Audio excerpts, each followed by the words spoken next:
Hey guys, I am in my pajamas for Spirit Day.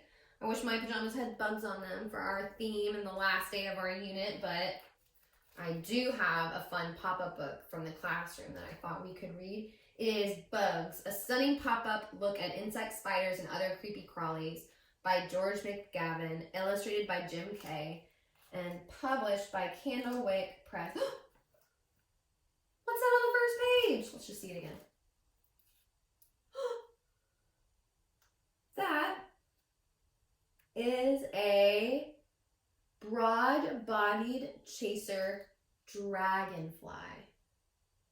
So it's probably called a broad body because its body is a little thicker and less long than what we see normally. It says, so many different bugs. On my travels around the world, I found many kinds of bugs. There are a mind-boggling number of species or kinds. No one knows exactly how many, and there are millions more still waiting to be discovered. It says, insects.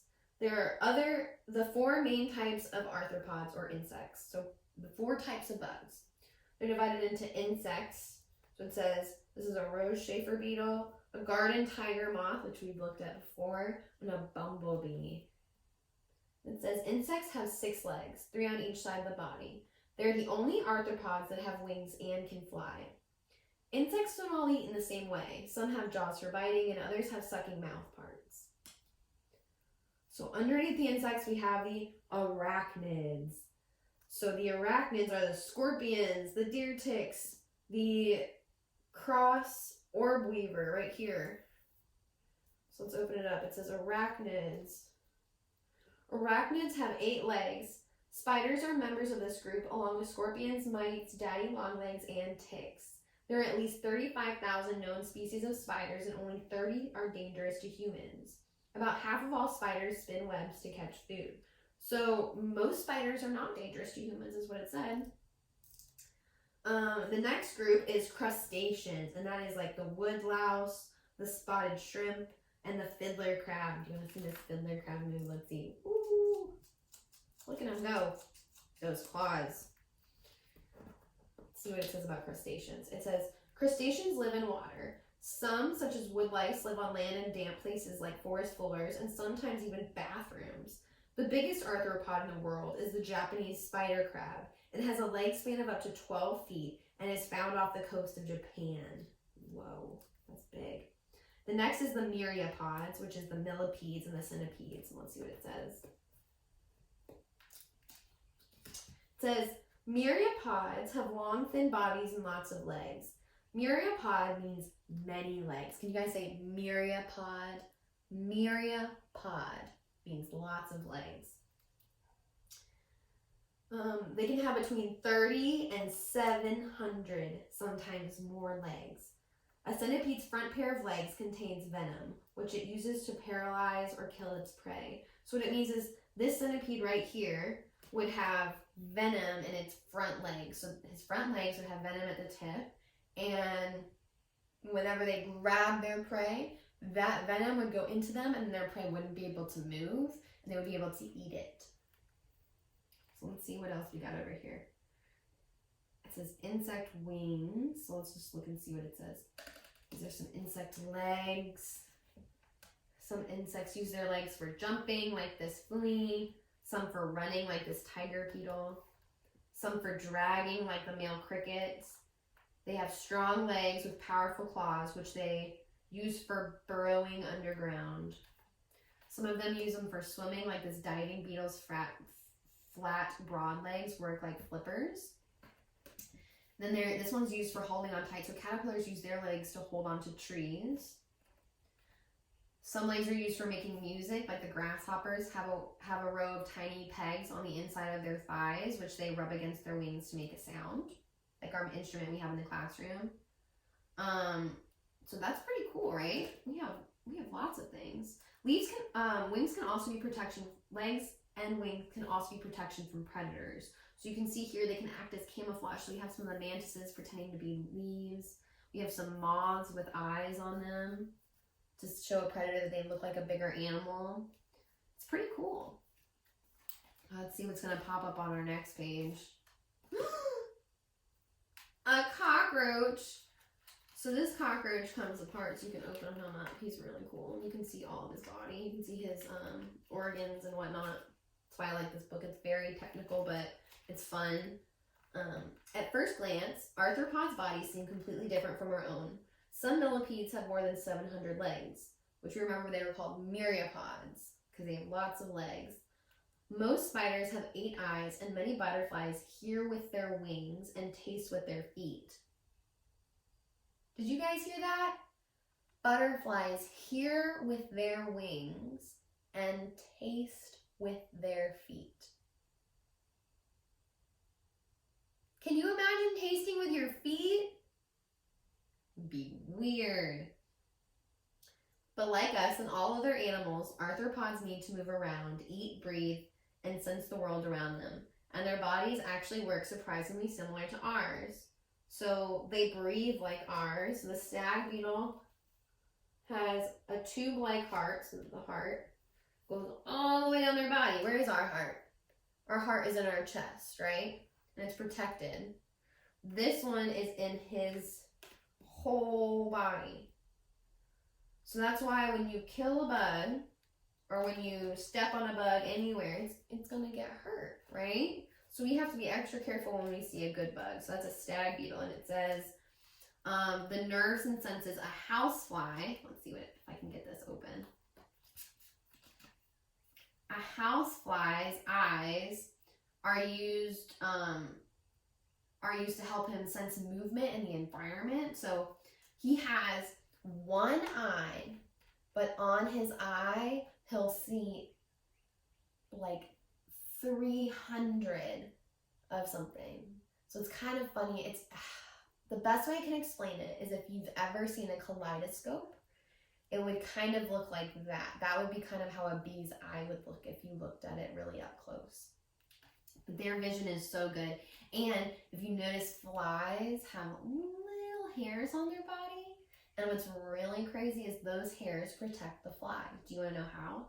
So you'll notice that whenever you're trying to catch a fly to get it out of your house, that you can't be quick enough. You don't know why you can't catch it. So flies have hair on their body. And when you're moving towards the fly, the air is slightly moving.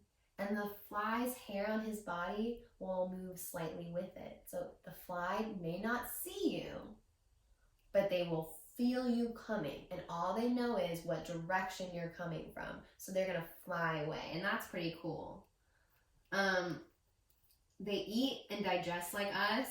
So this is their stomach, basically, right here. So this is the cockroach. These are the cockroaches. It says a cockroach has a tough wing case on the outside of the upper body to protect its delicate wings. We've talked about that. It's an elytra. Elytra is the tough outer casing. You can also call it an exoskeleton.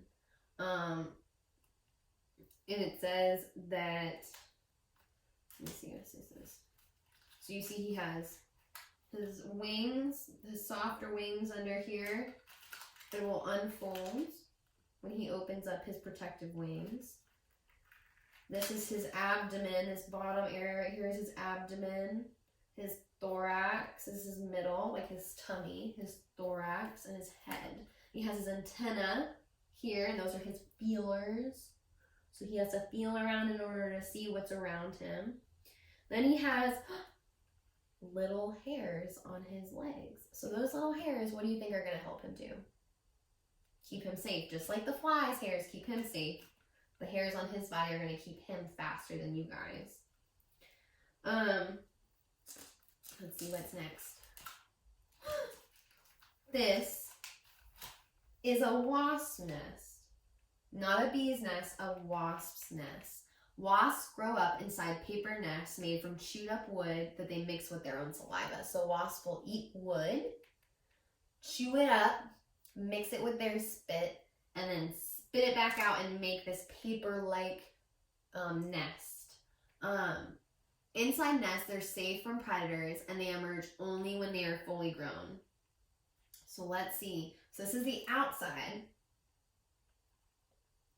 So let's go inside. So you see this wasp right here. What is he doing? It says, this is the queen wasp. She lays her eggs in honeycomb-like cells. So these are the eggs right here. This white right here. These are the cells, these honeycomb shapes right here. So they'll lay their eggs in a silk cap. Then they hatch into larvae. So these right here, they're little larvae, kind of like little worms. And the mom has to feed them. Worker wasps kill other insects, chew them into a paste, and feed them to the babies. So they eat their food, they mix it with the saliva again, and then they feed it to the babies. When a larva is ready to become a wasp, it spins a silk cap over its cell. It transforms itself inside the cell and leaves the nest as an adult wasp. So kind of like a butterfly has a chrysalis and a moth has a cocoon.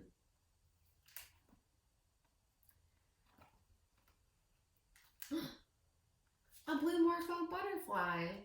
The blue morpho butterfly lives in the rainforest in Central and South America. It says it has a wingspan of 6 inches and it sucks juice from rotting fruit with a straw-like tongue called a proboscis. Can you guys say proboscis? So imagine that this is going to be your proboscis or your straw-like tongue, and you're going to put it in front of your mouth.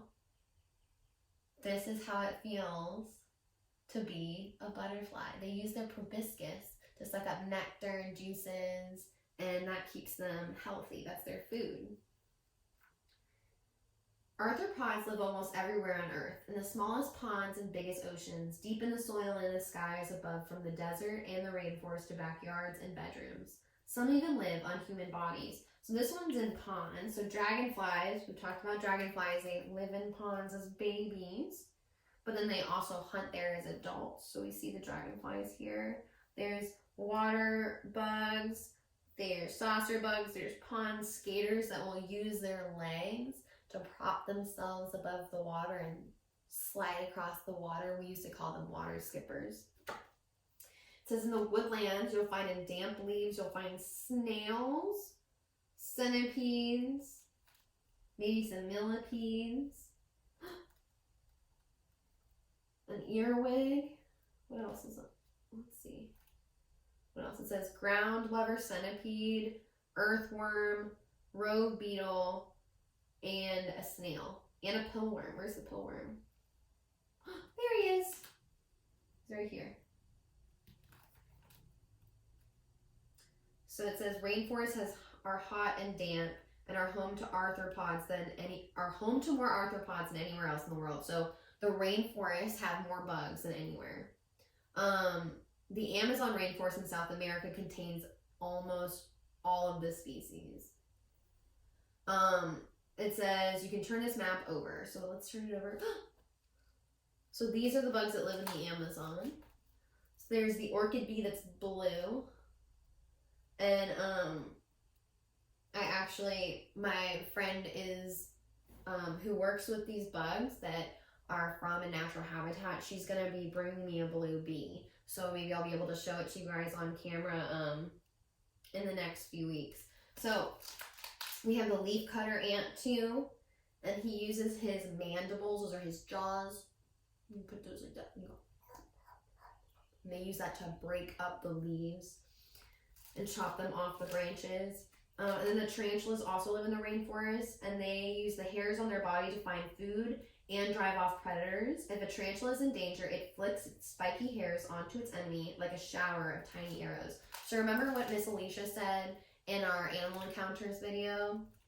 They will flick their hair, which will cause irritation on your skin. Termites also live in the Amazon, and they build huge nests underground or inside dead trees. The harlequin beetle right here looks kind of crazy. Like it has really long arms that stand in front of it like this. They have extremely long front legs, which they use to protect their family. So if they have a bug that they're protecting, they can put their arms out to block anything from coming towards them. There's also the army ants, which are usually on the move, carrying out, like picking up different small things that fall to the ground, like flowers, other bugs. They'll pick them up and bring them back to their nest. This is the lanternfly, and they're named after the snout-like growth on their heads. So they have this like little glow on their heads. Some people used to think it glowed at night, but it doesn't. It just looks like it would. And it says this is in the desert, so let's see what's in the desert. Are you ready? It says the camel spider. Camel spiders hunt birds, reptiles, and insects. They use their scissor-like mouth parts to hack their prey into little pieces. So this right here. Then let's see what's in the compass. It says, whip spiders live in tropical climates in caves or underground. They feel their way in the dark with their whip-like front legs, and they grab prey with their spiny pedipalps, or their grasping limbs. So you can see their pedipalps are like their little fingers right here. So they're pedipalps. Can you say that? Palps. Pedipalps. Can you go? Pedipalps. Pedipalps.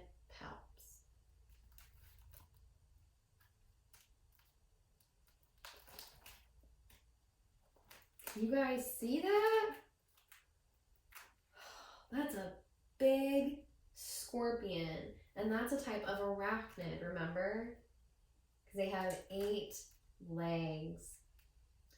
So these are his ultimate bugs. These are the bugs that he loves the most. And let's see what it says about this scorpion. It says the fat-tailed scorpion. It was the deadliest thing he ever encountered.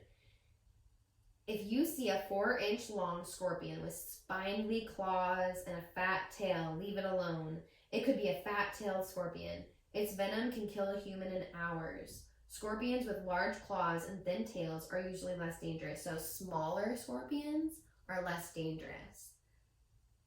Wait, what does it say? Yeah, smaller bodies, bigger claws are less dangerous. You want a smaller body, bigger claws. Since they overpower their prey with strength rather than venom. So if they have a bigger claw, so look, his claws are smaller than his abdomen and his stinger. So that tells you that the stinger is the most important part of this scorpion. So he has poison in this stinger.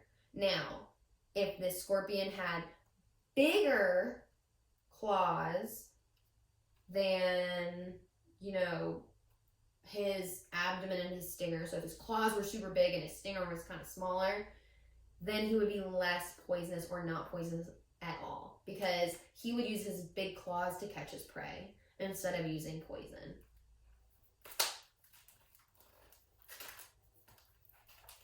Thank you for reading this with me. I hope that you guys enjoyed the pop-up book.